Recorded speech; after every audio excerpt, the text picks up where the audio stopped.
tardes, bienvenidos. 2x3 en TV inicia con mucho cariño para llevarle informaciones interesantísimas en el campo de la salud. La periodista Altagracia Ortiz y una servidora Doris Pantaleón. Gracias por estar ahí con nosotros como cada sábado. Altagracia, buenas tardes. Buenas tardes, ¿cómo estás? Muy Esa voz bien. está muy bien moduladita. Modulada. Muy buena locutora. Aprendiendo un poco de ti.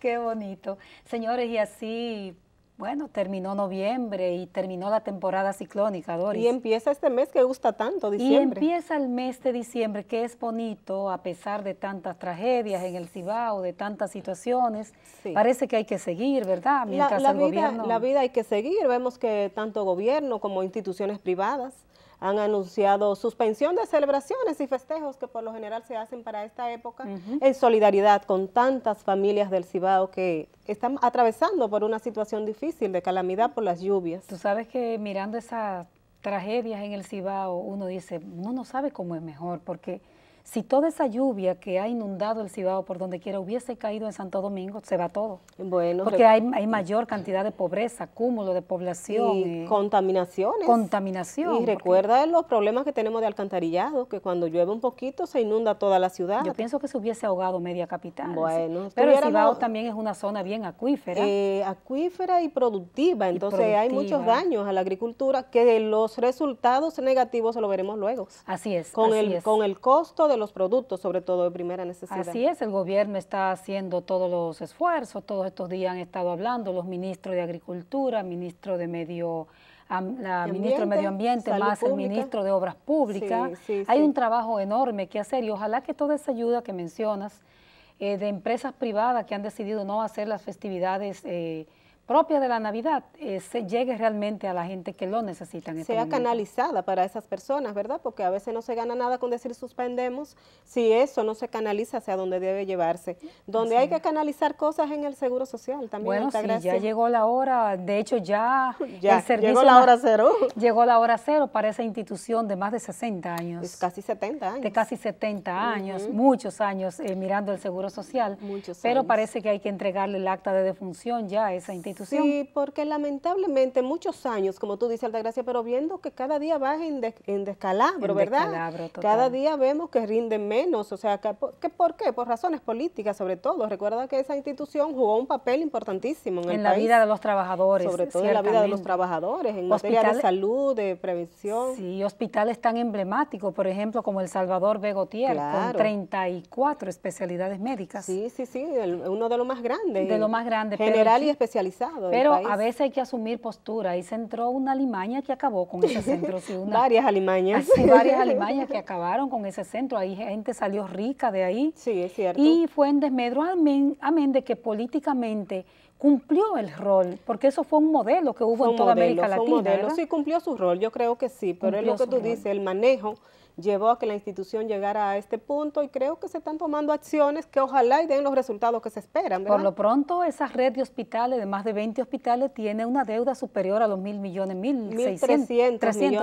millones de pesos. Que suponemos que también pasan en el traspaso al Servicio Nacional de Salud, Así ¿verdad? es, ya decía su director, el doctor César Mella, que habían traspasado la nómina. Los activos, bueno, completo, ya se hizo el traspaso completo y recuérdate que los hospitales también de salud pública, no del instituto, tienen una deuda bastante alta también. Así, una deuda superior a los 3.000 millones de pesos, de manera que estaríamos si hablando mal contado de 4.000... Casi 5.000 millones de pesos. Casi 5.000 millones de pesos. Y el presupuesto limitado, como sabemos que es. Con un presupuesto limitado. Y hay que añadir ahí, a propósito de deuda, que la OISOE, que está muy vinculada a los hospitales y a la red de hospitales, está caliente, ha estado caliente en estos días, Doris, muy caliente, acusaciones de que está haciendo, comprando equipos para grado a grado, pero también a eso se suma que tienen meses y años diciendo que vamos a entregar tal hospital y tales hospital en tal fecha y nunca se cumple. Y no lo termina, yo no sé cuántas veces he tenido que escribir ya y tú también. Ya yo he tratado de no poner fecha. De no poner fechas, no sabemos qué pasa con el Luis Eduardo Aybar, una mega estructura que nos decía en una entrevista en común que tuvimos las dos en un lugar en común, el director del Servicio Nacional de Salud en estos días, que esas dos obras, el Luis Eduardo Aybar y el Hospital Instituto Nacional del Cáncer, pondrán en jaque al sistema de salud dominicano, al Estado dominicano. Al Estado, porque son dos megaestructuras. Megaestructura y de alta tecnología y no hay los recursos para mantenerlo. Así es. Bueno, habrá que pensar desde el Estado mejor en la construcción de obras. ¿Qué tú crees, Altagracia, si dejamos analizar toda esa situación de los hospitales con nuestro invitado? Vámonos con él entonces. Después de estos mensajes comerciales, venimos con el invitado de la tarde.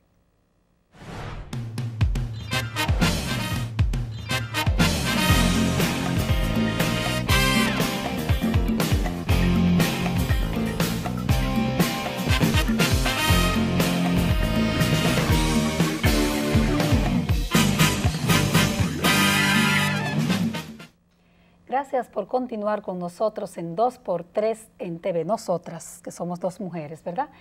Y bueno, hoy tenemos con nosotros al doctor Marcelo Puello. Marcelo es ortopeda y dirige en este momento desde hace 2 años el Hospital Vinicio Calventi de Los Alcarrizos, un hospital de autogestión, y ha estado en el tapete ese hospital. Buenas tardes, doctor, bienvenido. Buenas tardes, gracias por la invitación, realmente un reto ante 2 megadivas. Del periodismo. Claro, y sobre todo, como siempre lo he dicho, con mucho respeto y mucha admiración a ustedes, porque son realmente dentro de un grupo selecto de periodistas de investigación, que realmente en una entrevista que me hicieron en un programa de televisión, me preguntaron con relación a algo que se había escrito en el periódico hoy, y yo certificaba que eso era así, y que con mucho orgullo lo había leído y con mucho respeto lo había visto, y que realmente me sentía muy orgulloso de lo que se había dicho ahí, porque era sencillamente la verdad, y que no era un invento, sino que era un trabajo muy serio de investigación, y donde inclusive participamos. Lo vi, agradezco la verdad, la distinción, doctor. Bueno, doctor, gracias, y como dice Altagracia, bienvenido y contento de que usted esté aquí con nosotras.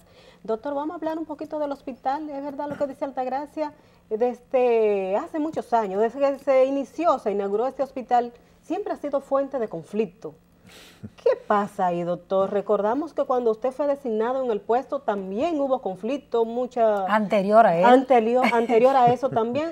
Nunca recordamos un hospital tranquilo, esa es la verdad. Realmente el hospital desde sus inicios, ya yo he tenido que hacer una investigación de las gestiones anteriores con relación a las tomas de posesión de cada uno de esos directores, y realmente es verdad, es lamentable, es muy triste ver como una comunidad que tanto necesita la salud, que tanto necesita ese hospital. Y que tanto luchó, doctor, por ese hospital. Exactamente, de muchos años, ¿verdad? Como una claque se ha querido aprovechar de ciertas situaciones, digamos, de crisis y situaciones de debilidades en ciertos momentos, para tratar de enquistarse dentro del hospital, o tratar de conquistar y dirigir el hospital.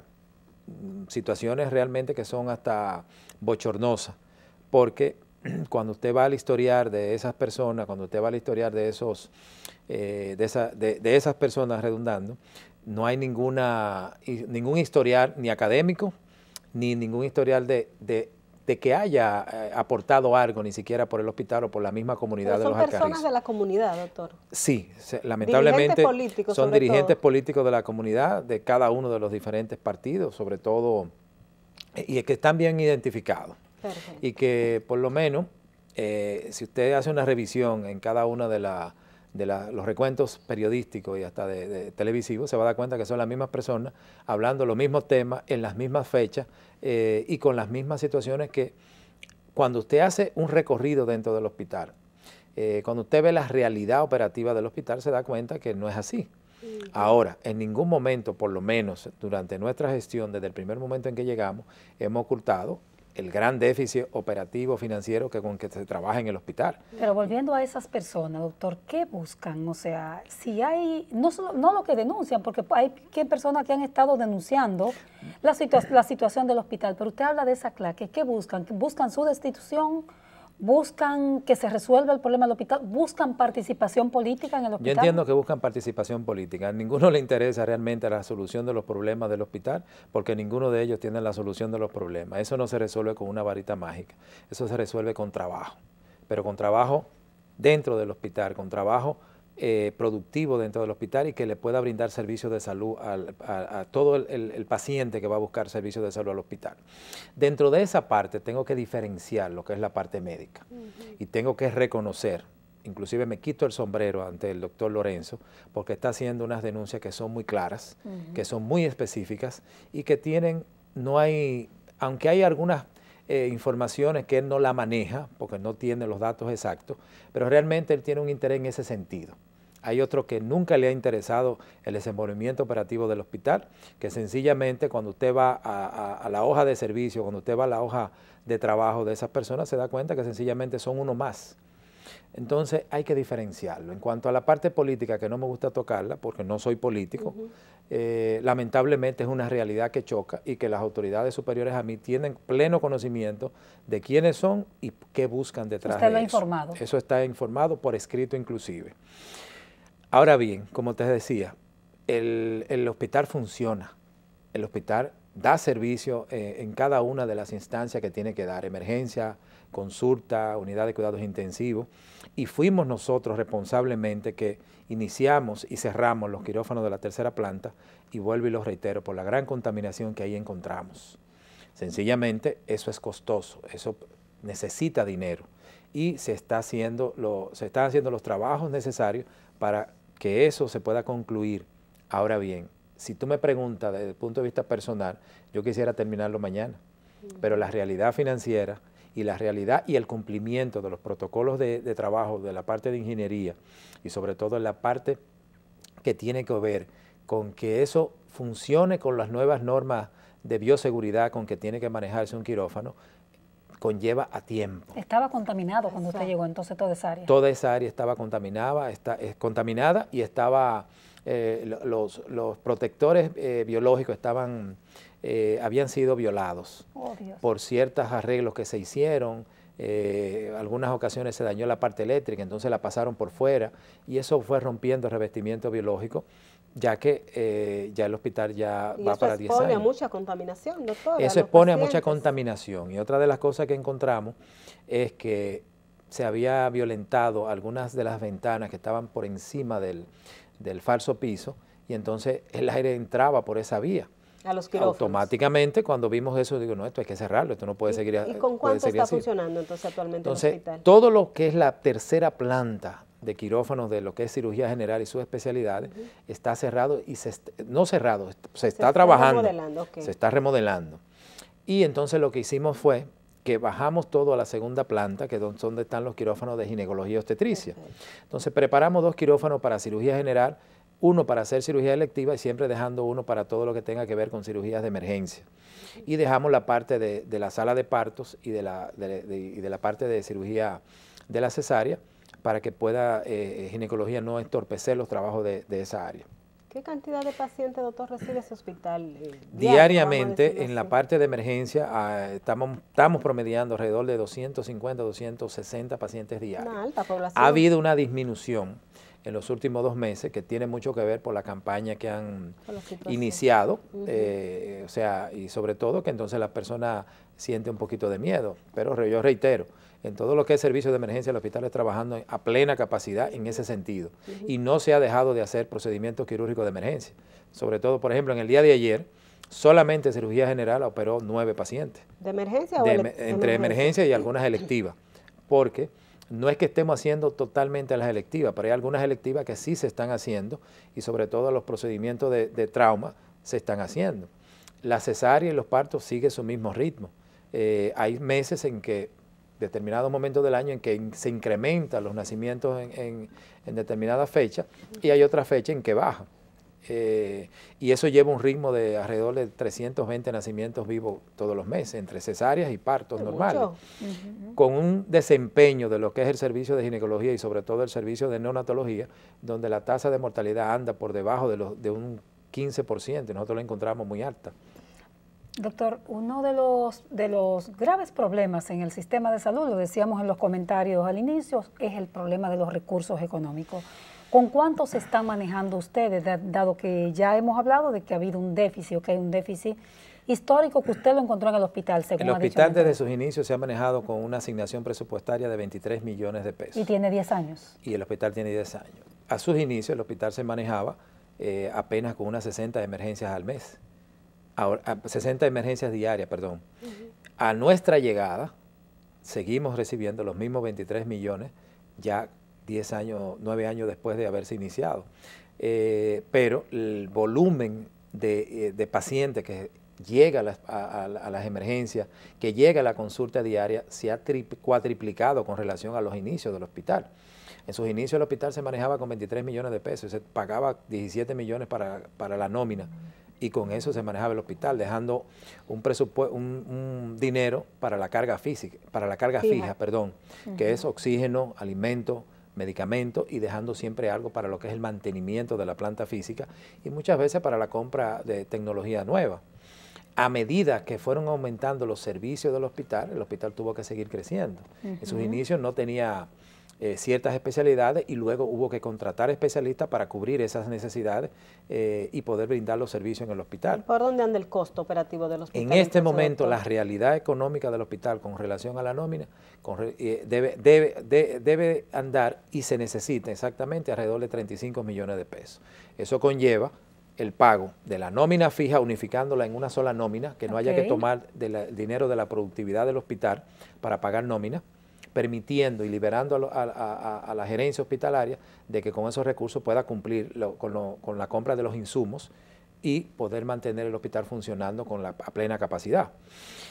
Eso conlleva inclusive al pago de lo que son las guardias presenciales, eso conlleva al pago de lo que son las suplencias cuando uno de los médicos o de los empleados necesita salir por una enfermedad o necesita irse de vacaciones, usted poder contratar un personal y que el ritmo de trabajo no se altere y que podamos seguir trabajando en ese sentido.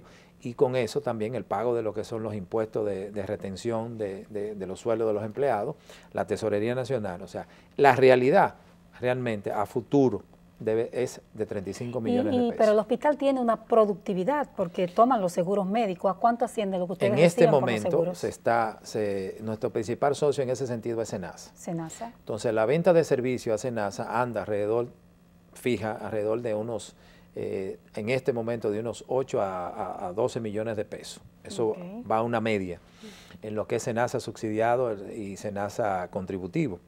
El inconveniente está es que solicitamos las auditorías y en este momento yo diría que por un asunto táctico, un asunto técnico, se nos están auditando a la mitad de lo que estamos produciendo.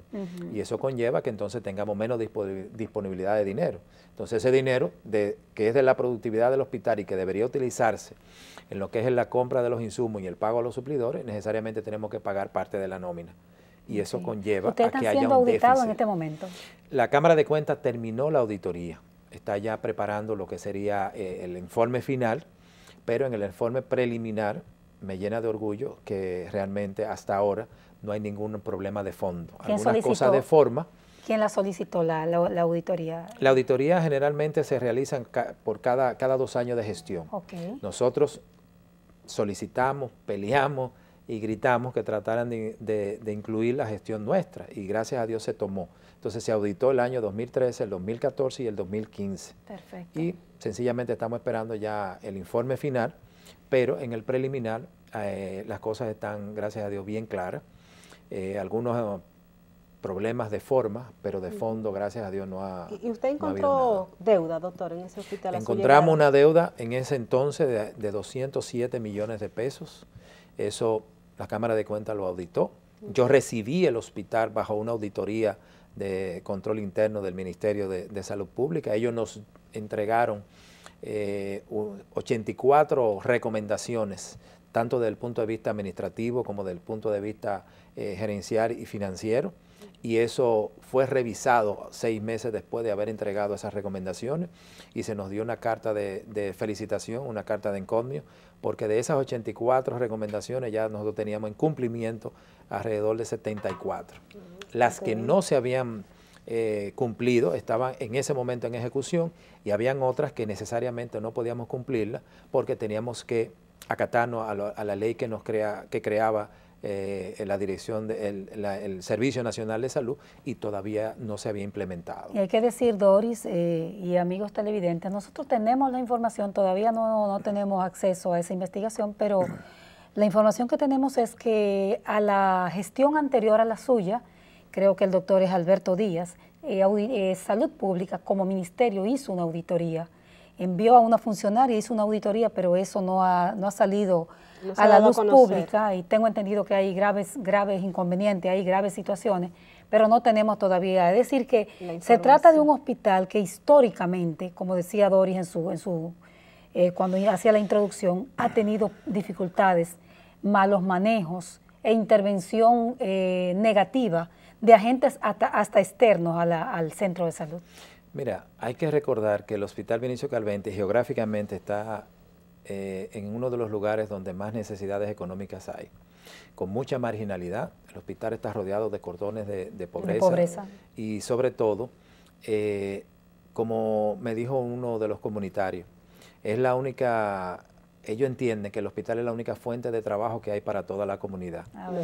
Que además de eso es la única fuente de noticias donde quizás ellos llegan y como que van a encontrar quien le haga eco a cualquier demanda, porque inclusive van a protestar frente al hospital porque no hay energía eléctrica.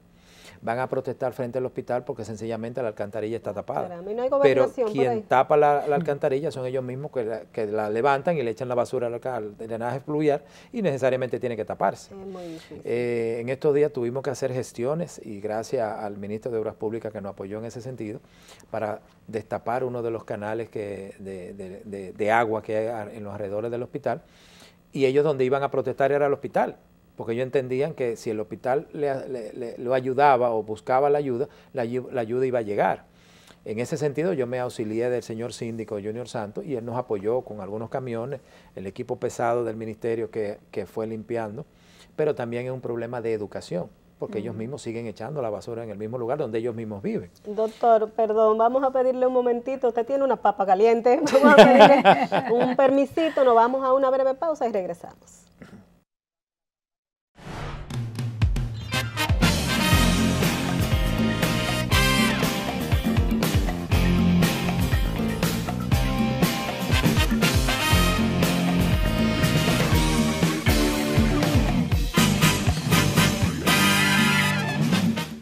Continuamos en 2x3 en TV y esta interesante entrevista con el doctor Marcelo Puello, director del Hospital Vinicio Calventi. Doctor, antes de la pausa hablamos de esa papa caliente que le ha tocado a usted en este hospital de múltiples conflictos. Claro. Y Altagracia preguntaba algo antes de irnos o en el momento de la pausa. Ajá. ¿Cómo se hace medicina en medio de esa situación de conflicto? Porque tiene que afectar de alguna manera. Y de pobreza, Doris. Y de pobreza, esos cordones de pobreza que usted citaba que hay a lo alrededor. Es una responsabilidad social del hospital darle servicio sin importar de dónde venga el paciente. Y en este momento nosotros estamos viendo pacientes de toda la geografía nacional. ¿Referidos? Referidos o que llegan directamente a nuestras emergencias o que llegan a nuestras consultas. Y es un deber de cada uno de los que trabajamos en el hospital brindarles los servicios con toda la profesionalidad posible que debemos tener.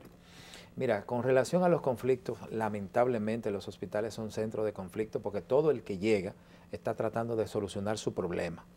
Y sobre todo en las áreas de emergencia, donde cada quien que llega con una emergencia entiende que la emergencia de él es la más importante.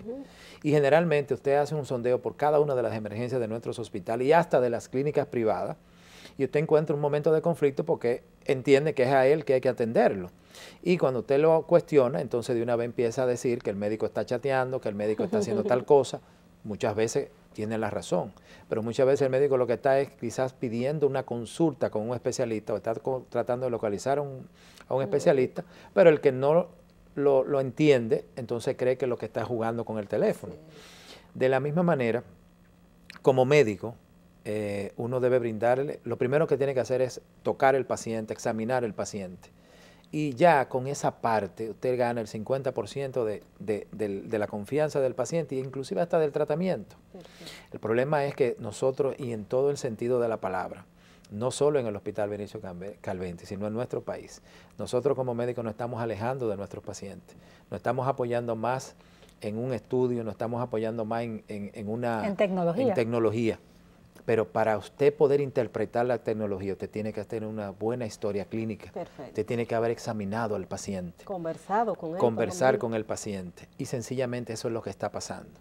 Yo recuerdo en mis inicios como estudiante de medicina en el Hospital Darío Contreras que no había tomógrafo en el Hospital Darío Contreras. Y sin embargo había un servicio de neurocirugía a las 24 horas y nosotros como estudiantes apoyábamos a los residentes de neurocirugía. Y con mucho orgullo digo que el doctor Neñares, siendo en ese entonces secretario de Salud Pública, él iba y operaba con nosotros las emergencias del Hospital Darío Contreras, siendo el secretario de Estado. Y eso nos permitía a nosotros tener acceso a esa capacitación y esa academia del doctor Neyarias. Y era como decía el doctor Neyarias, toque el paciente, examínelo y usted tiene la mitad del diagnóstico e inclusive hasta del tratamiento del paciente. En ese entonces se nos morían menos pacientes porque había un contacto más directo, porque no teníamos el acceso a la tecnología. Ahora muchas veces no se ve el paciente, sino que se llama, hazle una tomografía y cuando tú la tengas me llama, sin saber cuándo pasó, qué tiene. ¿Tú me entiendes? Muchas veces no le ponemos el estetoscopio a la embarazada para ir al foco, sino que queremos que nos hagan una sonografía primero. Entonces, ahí vienen los conflictos entre los familiares, entre el médico, entre el paciente. Y no estoy hablando específicamente del Hospital Benicio Calvente. No, estoy hablando general, como médico en sentido general. Sí. Y que muchas veces pasa en centros privados. En estos días una periodista amiga fue a una emergencia, me voy a reservar el nombre del centro privado, y ella me llamó. Yo tuve que llamar a la dueña de la clínica, a la administradora, y decirle, mira, en la emergencia tuya está pasando esto y esto y esto, y es con una... no, olvídate de que sea periodista, es con una paciente. Exacto. Y sencillamente ella tuvo que pedirle disculpas porque se percató. Lamentablemente, son situaciones que están pasando porque nos estamos alejando de nuestros pacientes.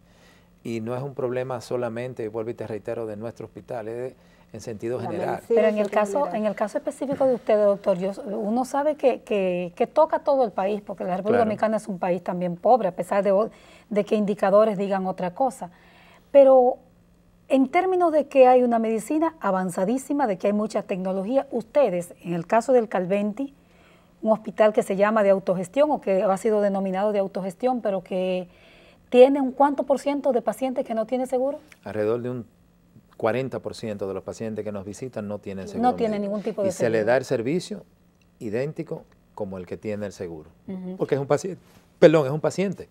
Las emergencias no tienen momento de pasar. Las emergencias no miden tracto social, no miden razón política, no miden credo. Y cuando una persona pobre, sin seguro, sin nada, va a la emergencia, ¿le piden el carnet? Primero es atender al paciente, primero es salvarle la vida al paciente, ver qué tiene el paciente y luego, si tiene carnet, por supuesto, entonces se busca la manera del costo que genera, tratar de recuperarlo a través de la venta de servicios con las aseguradoras. ¿Y usted tiene contrato los pacientes que tienen carnet de seguro son los que subvencionan los que no tienen. En este momento tenemos contrato salvo con ARS Universal, con todas las demás aseguradoras, y se le está dando el servicio. ¿Y qué porcentaje, doctor, de los pacientes son de esas ARS privadas? Yo te diría que un 15%, quizá un 20%. ¿Son trabajadores? Generalmente todos son trabajadores. Hay un régimen, hay un porcentaje, perdón, muy poco, que es de las ARS privadas, pero del régimen subsidiado. Porque el sector de los Alcarrizos no tiene clínicas privadas per se, ¿verdad? Entiendo que tiene 4 centros privados, digamos, de mediana nivel medio, tal vez, capacidad, y 2 o 3 clínicas ya de extracto, de bajo extracto. Pero tiene 2 unidades de segundo nivel, como son los Alcarrizos 1 y los Alcarrizos 2. De hecho, en los Alcarrizos 2, me parece, se hacían la mayoría de los partos que se realizan ahora en el Hospital Benicio Calvente.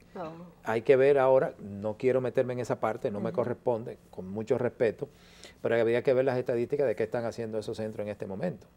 Perfecto. ¿Están llegando directamente allá? Están llegando directamente allá. Nosotros estamos recibiendo lo que le tocaría al primer nivel y al segundo nivel, siendo un hospital de tercer nivel. Entonces eso nos consume recursos que son precisamente para atender las complicaciones que deberíamos estar recibiendo. Por ejemplo, ahora mismo la unidad de cuidados intensivos, que a mi llegada apenas tenía una sola cama, y en este momento tenemos 8 camas a plena capacidad con 8 ventiladores, que le agregamos 2 máquinas de diálisis dentro de la unidad de cuidados intensivos que no la tenía el hospital, y ya la tenemos en la unidad de cuidados intensivos.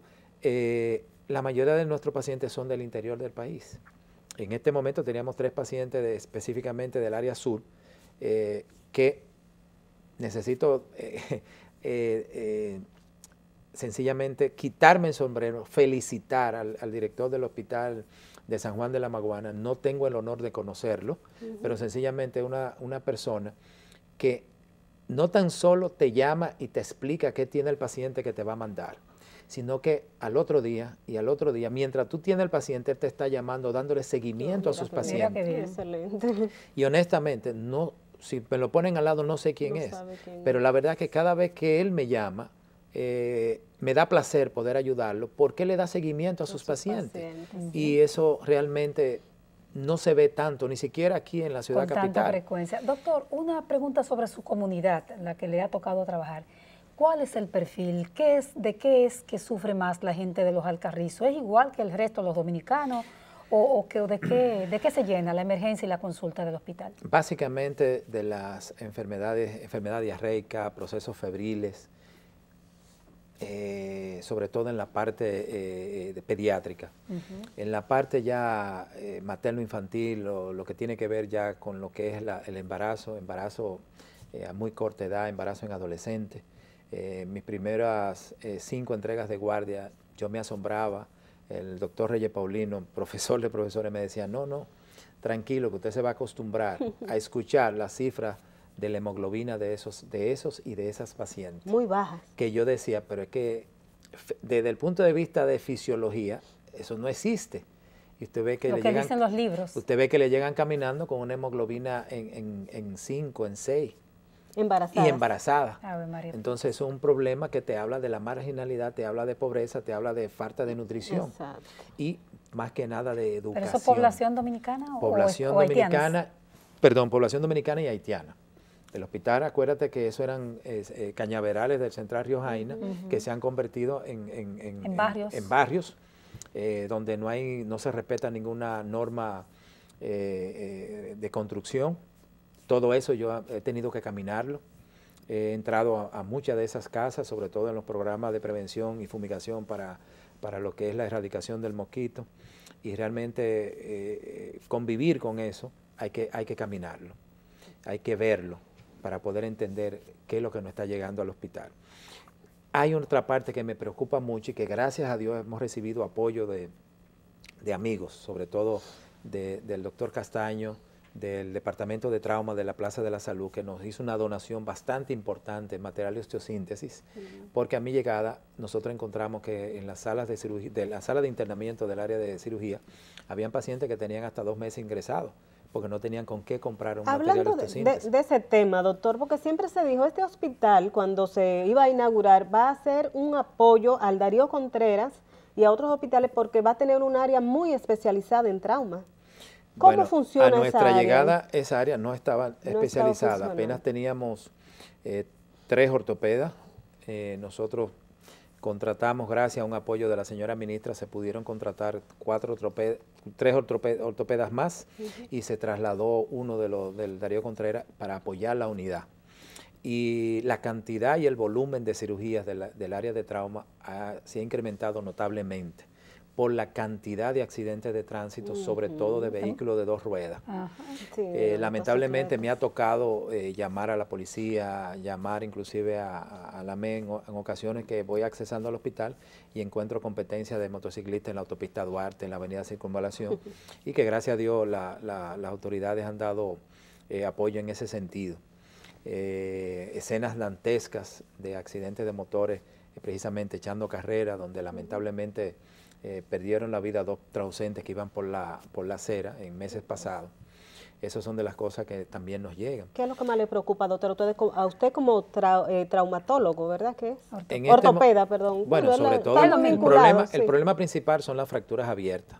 Hicimos campaña de concientización a los motoristas en las diferentes paradas de motoconcho.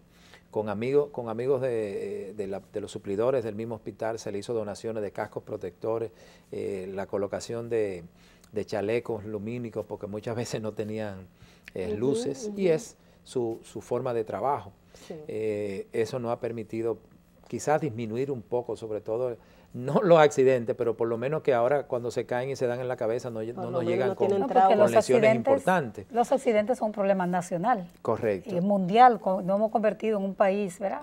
El primer país del mundo. Somos tristemente el segundo país del mundo con mayor cantidad de accidentes de tránsito.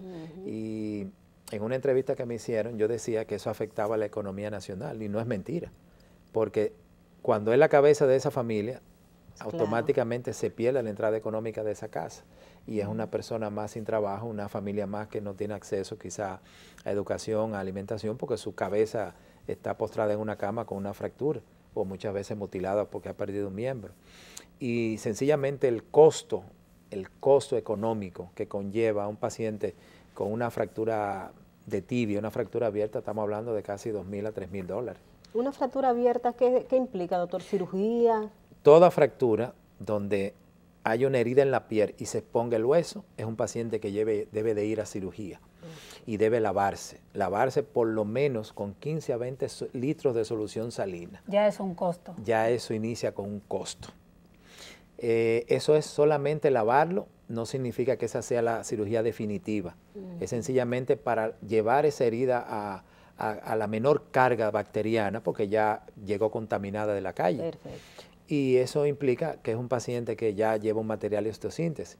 Si es una fractura compleja y es una fractura abierta y hay que colocar un fijador externo, entonces estamos hablando de hasta $3.000 a $4.000. Y generalmente ningún seguro aporta esa cantidad, aporta una parte y el paciente tiene que buscar otra. Ahí viene el problema de que el seguro le está cubriendo una parte, pero tiene que buscar la otra parte de dinero y muchas veces no lo tiene. Y eso entonces ya es una carga para el hospital. Y si el eso hospital lo multiplicamos por 4 o 6.000 personas, 6.000 accidentes tenemos al año. Es mucho dinero. Eso es mucho dinero, eso es un costo muy alto. Que decía usted que empobrece a la familia, empobrece a la sociedad. Porque el Estado tiene que cargar con eso. Tiene que pagarlo. Por ejemplo, en el Hospital Calventi nosotros conseguimos donaciones, sobre todo de la Plaza de la Salud, y por ejemplo el paciente que no tiene seguro, es más fácil y eleva menos los costos operacionales del hospital, operarlo inmediatamente, regalarle el material de osteosíntesis que tú tenerlo en una cama 15, 20 días, esperando que puedan reunir dinero para poder comprarle el material de osteosíntesis. Esas escenas lo vimos nosotros mucho en el viejo Darío Contreras.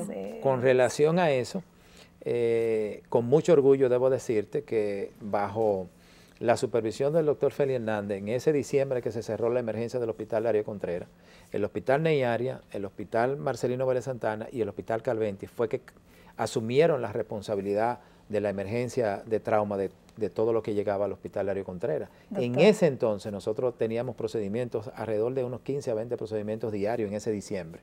Y con mucho orgullo te digo, y con el apoyo del personal médico, tanto de cirugía, anestesiología y de la residencia de ortopedia del Darío Contreras, que nos la mudamos hacia el Calventi, no tuvimos una sola muerte por accidente de tránsito en ese diciembre de 2014. Bueno, vamos a volver con ese tema y con alguna de su práctica médica en un momentito después de estos mensajes comerciales, porque hay que decir que el doctor Recordar es ortopeda y dicen que es un gran ortopedista. Sí. Volvemos ahora.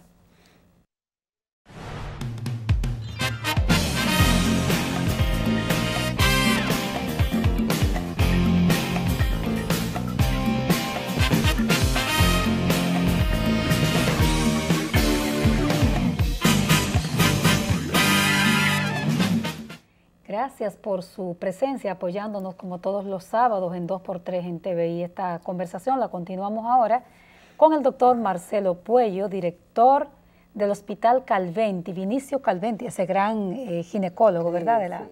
Maestro de la medicina del país, que lleva su nombre ese hospital, director del Calventi de Los Alcarrizos. Doctor, usted tiene una gran experiencia, es militar, hay que decirlo, ¿verdad? Coronel del Ejército con 28 años de carrera militar. Dice que tal vez por eso está tan limpio, porque en eso sí son buenos los guardias, manteniendo la limpieza. Y la verdad que el hospital, tuve la oportunidad de visitarlo recién y está muy limpio. O sea, hay que decir que el hospital mantiene su limpieza. Mira, con relación a esa parte, yo siempre, cuando me visita un periodista, una periodista, lo primero que le digo es, camine al hospital primero, para que por favor tú tengas tu propio criterio de decir lo que hay en el hospital. No basta con lo que yo te diga, yo quiero que tú lo veas. Palparlo. Y con relación a la parte militar, sí, tengo 28 años de carrera militar en el Ejército de la República Dominicana y llevo con mucho orgullo mi uniforme. ¿Y cómo llega, doctor, usted ahí a dirigir el hospital? Bueno, realmente en ese momento yo era el subdirector médico del Hospital Marcelino Vélez Santana y sencillamente recibí una llamada a eso de las 9 de la noche de un lunes, de que tenía que presentarme a un lugar específico en Palacio, y yo entendía que iba a ver un paciente y ahí me llevé la sorpresa que se me estaba ordenando asumir la dirección del hospital Vinicio Calventi. La señora ministra me llamó al otro día, realmente me tomó de sorpresa la llamada y desde ese entonces, bueno, cuando ella lo puede decir, cuando ella me llamó, yo no sabía con quién estaba hablando, hasta que ella se identificó y me dijo que por instrucciones precisas me estaban designando al frente del hospital. Y lo único que me pidió fue que ayudara al Estado Dominicano a que se pudiera dar un mejor servicio en cuanto a salud. Y ese ha sido un compromiso moral y un compromiso como soldado de la República de brindar ese servicio. Mi respuesta fue que por Dios y por la patria que contara conmigo. Y creo que hasta ahora he estado dando lo mejor de mí en ese sentido. Si tuviera que irse mañana en el hospital, ¿no tiene nada de qué arrepentirse para atrás? Con mucho orgullo y con la frente en alta, entiendo que el trabajo que se ha hecho está a la vista del que lo quiera ver. Lamentablemente hay personas que no lo van a querer ver, pero el peso de mi conciencia tiene más peso que la opinión de mucha gente que solamente busca la parte negativa. ¿Y los pacientes? Se ataca mucho, por ejemplo, y se ha querido mencionar en algunas ocasiones la gestión anterior, pero dentro de la gestión anterior no soy yo quien tiene que juzgarla, pero tiene cosas muy buenas. Por ejemplo, el índice de mortalidad materna estaba en 0 cuando lo recibimos, pero también él tenía un manejo de una complejidad que realmente se le escapaba de la mano por una situación política en ese momento. Él hacía mucho trabajo comunitario, recuerdo yo. Hacía mucho trabajo comunitario y realmente, por la parte mía, entendí que hizo un trabajo en ese sentido, que el hospital recibió frutos y ha recibido frutos en ese sentido. Con relación a la parte ya, en este momento, hay muchas cosas que exhibir en estos 2 años, pero muchas cosas. Por ejemplo, sobre todo en la parte de los recursos humanos, a través de USAID y a través de una compañía privada que se llama Seren Group, hemos tratado a que todo ese personal no técnico, tratar de tecnificarlo, sin tener que buscar personal fuera del sector de los alcarrizos, porque con los bajos salarios que nosotros pagamos, porque hay que reconocerlo, no es lo mismo tú traer un técnico de los minas a trabajar en los alcarrizos, su sueldo se le va a ir en pasaje. Entonces lo que hemos hecho es tratar de capacitar a ese personal, al que se ha dejado capacitar, y se le dio la oportunidad a un personal que cobraba en el hospital de que se integrara. El que no se integró sencillamente se desvinculó. ¿Qué cantidad de personal tiene el hospital, doctor? En este momento andamos alrededor de 1.100, 1.105 personas, me parece, entre todo el personal. ¿En médicos qué cantidad de médicos? Médicos alrededor de unos 460. Debo decirte que nosotros encontramos una situación que para mí era increíble, o no creíble, de que muchos de los del personal, no voy a mencionar el departamento, pero no eran empleados del hospital. Eran empleados subcontratados de los mismos médicos. Subcontratados. Que para mí hubiese sido más fácil sencillamente eliminar eso. Y sencillamente yo hice un levantamiento, vi la necesidad de que ese personal se necesitara y fui y se lo solicité a la señora ministra y ella no apoyó. Y ese personal se contrató. Y ese personal está trabajando en el hospital rindiendo una labor. Una especie de nómina aparte había con una especie de nómina aparte, inclusive aparte del mismo hospital. Del mismo hospital. Porque los recursos no la pagaban los mismos médicos para no hacer los servicios. Ah, ok, el médico pagaba un personal para no tener que ir. Para no tener que ir. Perfecto. Y eso sencillamente son de las cosas que quizás se han tocado que no le ha gustado a mucha gente. Ya, doctor, y sin embargo ese personal se contrató. Ese personal médico que pagaba para no tener que ir a trabajar, ellos probablemente no fueran de la comunidad. No. No eran de la comunidad y así se ahorraban el trabajo. Se ahorraban el tener que ir al hospital. Y entonces es complejo para ustedes como autoridad porque ustedes tienen un colegio médico. Bueno, ¿dónde estaba el colegio médico en ese momento que permitió que justamente se hiciera eso con personal del mismo colegio médico y pagado por personal del mismo colegio médico? Oh, Dios. O sea, que es un poquito... Complejo. ¿Tú me entiendes? Y nosotros lo que hicimos fue evaluar la situación y entonces en vez de echar esos médicos a la calle, lo que hizo fue que se contrataron. Asumirlo. Con un apoyo directo de la señora ministra en ese momento. Tengo que agradecérselo porque fue el personal que sacó el hospital en ese momento de la infuncionabilidad que estaba. Doctor, hace un rato usted tocaba un tema y hablaba de que con el paciente hay que hablar, que al paciente hay que tocarlo. Claro. Eso se habla, hablamos con ese término de humanización de los servicios. Humanización y dignidad. Y dignidad. ¿Qué se ha logrado en el hospital en ese sentido? con relación a ese trato al paciente? Porque vamos a decir que el del paciente, del médico habla el paciente. ¿Qué han logrado ustedes en ese aspecto? Mira, yo entiendo que no hemos logrado el 100% que queremos, pero creo que estamos alrededor de un 80, un 85%. Hay personal que todavía está un poquito renuente, porque estaba muy cómodo anteriormente y quizás por eso ahora da la voz de alarma queriendo buscar o pescar en ríos revueltos para poder mantenerse de manera más cómoda. Sencillamente, yo reto a cualquiera de los médicos del hospital o cualquier personal del hospital que diga en una sola ocasión que yo lo haya perseguido o que yo haya cuestionado si fue o no fue a trabajar. Eso no es mi función. Mi función es garantizar que la consulta de ortopedia funcione, que la consulta de cardiología funcione, que haya un internista, que haya un pediatra, y eso es lo que hemos buscado.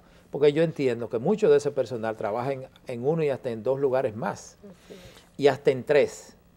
Y sencillamente uno lo que hace es que trata de acomodar el horario con tal de que el personal que va a buscar servicio lo encuentre. Pero hay otros que no le interesa ni siquiera que eso funcione. Pero usted piensa, doctor, inclusive como académico, como un hombre de ciencia, que hace falta intervenir en las universidades para la humanización de ese servicio, porque debo decirle que cuando tuve la oportunidad de visitar el hospital, yo vi, Doris, a médicos muy cariñosos con su paciente, y me gustó, o sea, mientras el representante del colegio médico me mostraba el hospital, él mismo iba saludando a la gente con mucho con cariño, porque y usted hablaba hace un momentito de tocar al paciente, y aquí decía un internista que vino con nosotros a una entrevista anterior, tocar, revisar las uñas al paciente, tocarlo.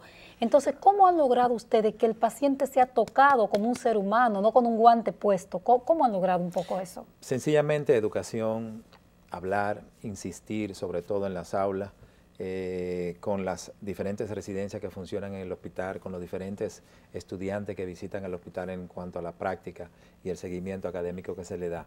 Sencillamente insistir, insistir, insistir y uno no cansarse de hablar de ese tema. Hablaste de la parte académica, es la parte que me apasiona, es la parte que realmente me ha permitido levantar mi familia dentro de la medicina. Y recuerdo un profesor amigo que en una ocasión me dijo, de estudiar, yo he podido conocer la mayor parte de los países del mundo. Seguí ese consejo y gracias a Dios me ha dado mucho fruto esa parte académica.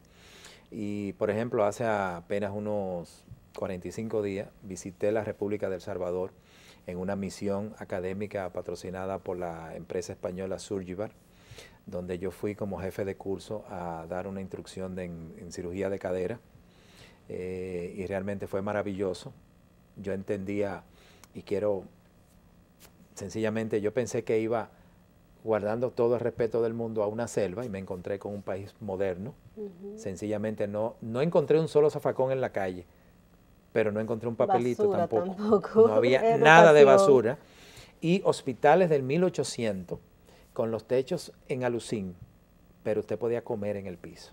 Y sobre todo que cada uno del personal sabía lo que le tocaba hacer y cómo hacerlo. ¿Eso es en El Salvador, en Centroamérica? En Centroamérica. Visité 4 hospitales, operé en esos 4 hospitales y la verdad que me quedé asombrado. Lo que habla muy bien de la educación, entonces. Educación. Que parece que es la palabra mágica. Esa es la base. Educación es la base. Pero y entonces, doctor, con relación a esa parte, eso no lo enseñan en nuestros hogares. A usted ser cariñoso, a usted ser respetuoso. En la universidad aprendemos a leer, escribir, en la escuela aprendemos a leer y escribir y las matemáticas. En la universidad nos enseñan un poquito más profundo de esas cosas. Pero el amor, la educación, el respeto, sobre todo el respeto y la dignidad por la vida humana, eso nos lo enseñan en nuestros hogares. Entonces es en la base, en la base familiar. Eso es en la base familiar. Hay que insistir en eso, doctor. En esa parte, eso es lo que tenemos que insistir realmente. En educación familiar. Educación familiar. El médico que se forma, o el médico no, la persona que se forma así, si es médico termina siendo humanista. Exacto. Sí, parece que hay que insistir mucho en esa parte y parece que hemos llegado a la parte final de este programa, doctor. La verdad que ha sido un honor tenerlo por aquí y sabe que cuando necesite su hospital o usted como especialista y como persona estar aquí, pues nosotros vamos a estar esperándolo. Realmente para mí, el honor es para mí. 2 bellas damas, 2 intelectuales, 2 investigadoras. Realmente soy yo que me pongo de rodillas ante ustedes y decirles que estoy a su pleno servicio y que lamentablemente, cada vez que me necesiten van a encontrar la verdad. No tapo ni hablo mentiras. No, lamentable, no, eso es lo mejor, doctor, que puede pasarle al ser humano. A nuestros amigos televidentes, darle las gracias por siempre estar ahí con nosotros y será hasta la próxima semana.